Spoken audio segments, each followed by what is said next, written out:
A boirense Soledad Vázquez e o ribeirense Juan Folgar forman parte da candidatura de Avogacía polo Cambio, que concorrerá ás eleccións do Colexio de Abogados da Coruña o vindeiro 12 de marzo. Esta lista encabezada pola candidata a decana María José Almodóvar e que completan Ana María Gil, Juan Manuel Segura e Laura Rivas propón unha alternativa á candidatura oficial que actualmente ocupa a Xunta de Goberno. Coa renovación como lema destaca entre os seus principais obxectivos a creación dun estatuto dos abogados da quenda de oficio, que a día de hoxe carecen dun regulamento xurídico que defina os seus dereitos e obrigas. Xunto con esta liña central do seu programa, perseguen outras melloras para o exercicio da profesión, como o paso das mutualidades ao RETA en igualdade de condicións. El grave problema de los abogados mutualistas que tienen unas pensiones indignas y que no ha sabido el colegio amparar,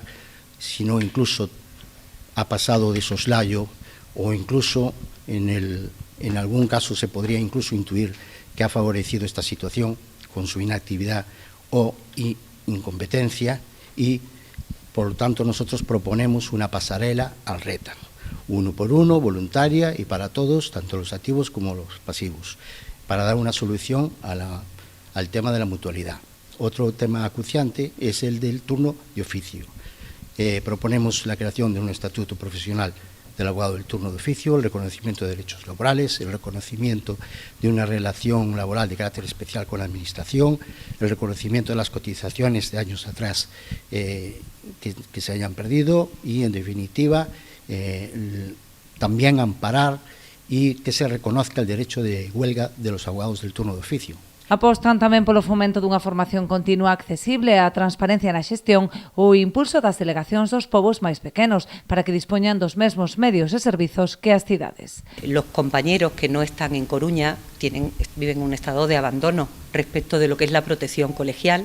Se ha conseguido precisamente por intermediación de Juan que en estas elecciones se pueda votar desde aquí como Junta Local, que esto es una novedad que nunca se había hecho y es algo tan simple como decidirlo, como efectivamente se ha hecho para estas elecciones. Esto es una muestra simplemente del grado de abandono en el que están las delegaciones,